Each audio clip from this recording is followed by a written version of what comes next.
Thank you for coming in.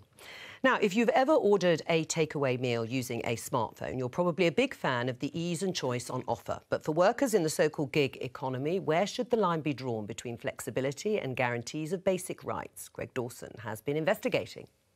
When people list the advantages of the gig economy, they talk about two things. Convenience. With the click of a button, I can order whatever food I want and get it delivered whenever I want. And there's flexibility. This man can work the hours that suits him. But does flexible working come at a cost? This is Sergio, a married father of 4 from Italy for whom Deliveroo is his full-time job. I choose to get this as a main job. That's my main job. Since when I start, I work more than 50 hours a week for Deliveroo. So it's kind of strange when I see on papers when Deliveroo say, oh, this is a job just to make some extra money. Sergio is a member of the Independent Workers Union who want Deliveroo to stop denying collective bargaining rights, claiming it's a breach of human rights. The union's challenging a ruling which found riders fell outside of the legal definition of workers. It meant they couldn't be represented to negotiate on things like holiday pay and sick leave. My biggest concern is about not just for myself. I want the rights for the workers, because sooner or later this is going to reflect not just for drivers, but going to reflect on anyone that's doing self-employed. Sergio says Deliveroo's claim of flexible working is misleading because the most lucrative peak time shifts are mainly given to those who work the longest hours. Now for Sergio, Deliveroo is a full-time job, his only source of income. But for many other riders, that's simply not the case. I'm a student here in London, and Deliveroo really gives me the flexibility to fit a job in around all my studies. Matthew is 21, and when he's not delivering fast food, he's studying to be a nutritionist. Deliveroo is definitely perfect for the part-time worker or the people who have, other commitments during the day, whether those be students or people doing other types of work. The flexibility, choosing your own hours, really just does suit the part-time worker and people with other commitments. Deliveroo say the way employment law is structured means providing the option of things like sick pay would result in flexibility being sacrificed, something most workers don't want.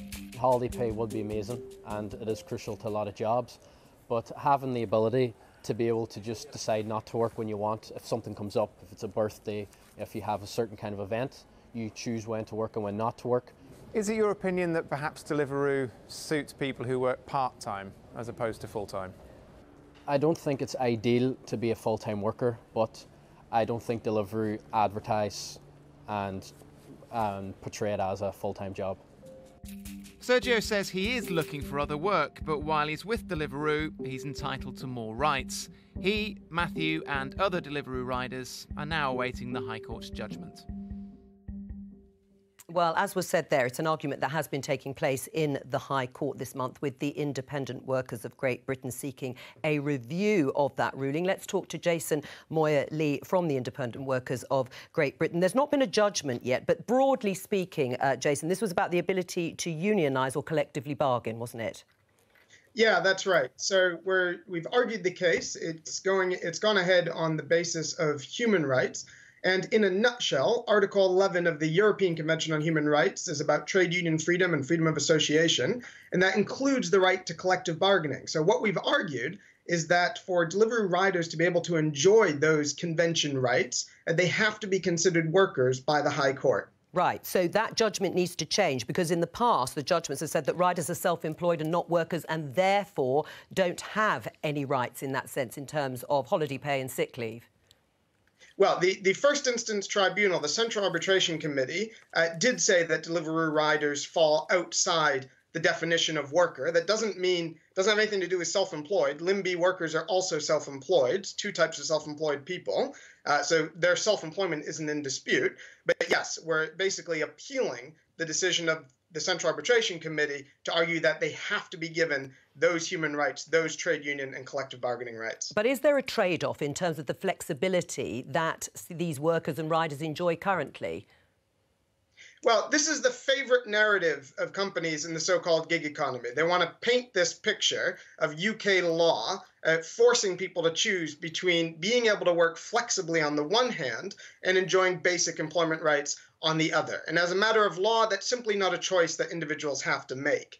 Almost all of the recent high-profile test cases around workers' rights in the so-called gig economy have concerned people who work in very flexible ways. Look at Uber. They turn the app on when they want. They shut it off when they want. In all of those cases, Deliveroo being the one notable exception, tribunals have looked at the amount of flexibility and said, yes, this is still a worker and they're entitled to basic workers' rights. All right, well, let's get a response. Nadeem, what do you say?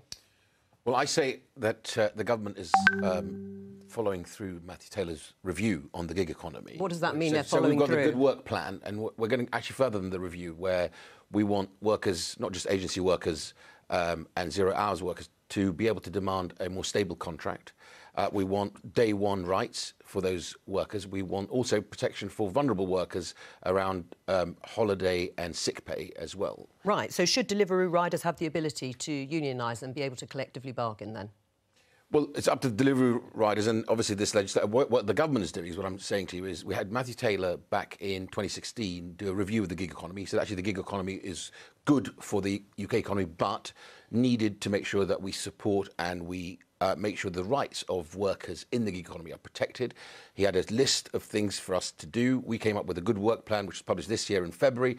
And within that, we went further than Matthew by saying, actually, we want workers who could be working for agencies for delivery to be able to have a right to ask for a more stable contract, also have a right around sick pay and holiday as well. Jenny? I mean, I think the issue here is that because they're not considered as employees, that they don't have some of the rights that other people have in terms of organising and collective bargaining. And sometimes you do need that ability to make a case as a group of people rather than just as an individual in order to be successful. And what's interesting to me about this is that we're seeing a very new type of trade union emerge here. And I think that's positive, and I think that's going to be really good for the UK economy in the long run. One of the things that strikes me is how long it's taken since the Taylor review for the government to actually come forward with plans. And sorry to come back to it again, but Brexit is part of the issue here. It is dominating the bandwidth. And the Prime Minister herself has expressed frustration with this. She said, I want to tackle the burning injustices. I want to get on with Brexit. So I can do that. And I do believe she takes this issue very seriously, having commissioned the review. But where's the bandwidth and where's the time in Parliament to legislate or change regulations to do things about it? It's the constant dilemma for the Prime Minister. How's it being dealt with in Germany? Well, I find the whole issue of gig economy in the UK really worrying, because if you look at the jobs that are created, and there are many jobs created, but they are all in sectors without sick payments, without social security. Maybe in Germany, the government or all the governments are more aware of all this because we have a very old society and a demographic problem. So we must make sure when people are old, they have social pay, they have pensions and so on and so forth. So I think in the last 10 years in Germany, 5 million jobs were created with social securities. And I think in this country, and I really worry about this, there will be an avalanche to come of young people when they get older. When they are sick, they will have nothing. Yeah, I mean, Jason, what do you say to that this is actually building up a big problem in terms of things like pensions, for example, and security in the future?